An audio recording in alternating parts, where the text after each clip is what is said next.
Traditional retail relies on a simple premise. You buy a product, mark it up, and sell it for more than you paid. If you can't maintain that margin, the business fails. Intentionally selling goods for less than they cost to acquire is a trajectory most business schools would categorize as a death spiral. In the early 2000s, Amazon applied this logic to books, then diapers, and eventually electronics. In multiple categories, they aggressively priced items so low that every transaction technically lost money. This strategy led to a $2 trillion empire, placing Jeff Bezos among the wealthiest individuals alive. Retail, the actual buying and selling of physical goods, has historically operated on razor-thin margins.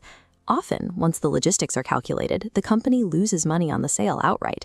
Low prices and free shipping function as a loss leader. This bait is designed to keep customers and competitors inside a specific ecosystem where profit is extracted through different channels.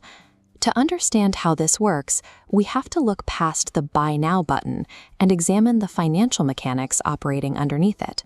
One of those mechanics is a financial metric that quietly provided Amazon with billions of dollars in interest-free funding. In a typical retail relationship, payment for inventory isn't due immediately. Suppliers wait 30 to 90 days after delivery. Meanwhile, when a customer buys that product on Amazon, the cash hits their account almost instantly, within 24 to 48 hours. This creates a gap where Amazon holds the customer's money for weeks before it owes a single cent to the vendor who supplied the product. When you scale that gap across tens of billions of dollars in inventory moving through the system every quarter, the numbers change. It becomes a continuously replenishing pool of liquid cash. Amazon can use this money to fund new ventures and build infrastructure without borrowing from a bank or paying interest. This interest-free capital funded the massive fulfillment centers and global logistics network required to dominate the market. For decades, suppliers and customers were unknowingly acting as a private zero-interest bank that funded Amazon's global expansion. This massive cash advantage eventually shifted from a growth tool to an offensive weapon. In the late 2000s, a startup called diapers.com was outperforming Amazon in the baby product category, winning over parents with fast, reliable delivery. Amazon reportedly attempted to acquire the company, but the founders declined the offer. Amazon responded by dropping its diaper prices so low it reportedly lost tens of millions of dollars a month in that category.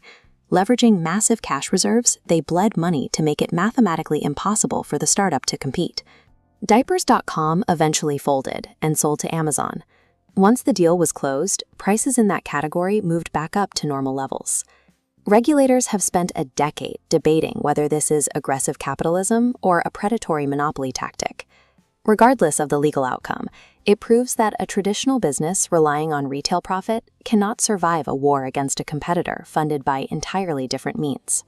Cash floats and pricing wars explain how the retail empire survived, but they don't explain its $2 trillion valuation. Razor-thin margins on physical goods do not generate the surplus capital needed to fund massive valuations or independent space rockets. The billions in actual profit come from a separate part of the architecture that most shoppers never see. Most consumers feed this machine daily. Every time you stream a video, log into an app, or browse a website that feels nothing like Amazon, you are likely paying into their digital infrastructure. The storefront that delivers a package to your door is the visible entry point to a digital infrastructure that quietly runs the modern internet. The engine that generates the actual profit is Amazon Web Services, or AWS. AWS began as an internal project to fix Amazon's own messy website infrastructure. Once the system was rebuilt, the company realized they could rent that computing power to other businesses. Today, AWS powers a massive share of the apps, banks, and government databases you use every day. This chart shows the disparity in profitability. While the retail operation runs on single-digit margins, AWS generates tens of billions of dollars in annual operating income. This means that every time you get free shipping on a $5 charger, that convenience is being subsidized by a cloud computing division that most customers never see. The final engine involves third-party sellers. Today, most items on the platform come from independent businesses using Amazon's marketplace to reach customers. Sellers pay a series of tolls to exist on the platform. Amazon takes a referral fee averaging 15%, followed by fulfillment fees to get the Prime badge, and storage fees that spike during peak seasons.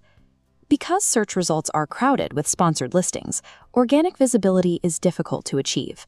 Most sellers report they must buy advertising to be seen, funneling even more revenue back to Amazon's advertising network. When you add these costs together, the combined tolls can eat 30 to 50% of a seller's total revenue before they have even accounted for the cost of the product itself.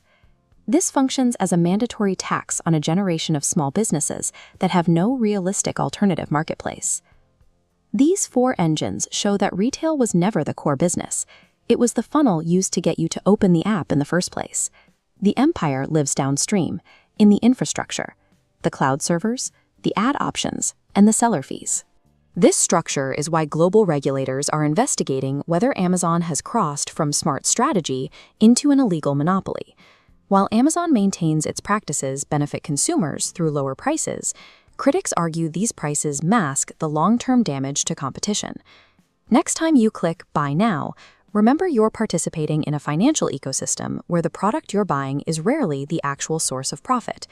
Whoever controls the infrastructure underneath the transaction, not the transaction itself, ends up controlling the industry. Hit like if this changed how you look at your next order, and subscribe for more deep dives.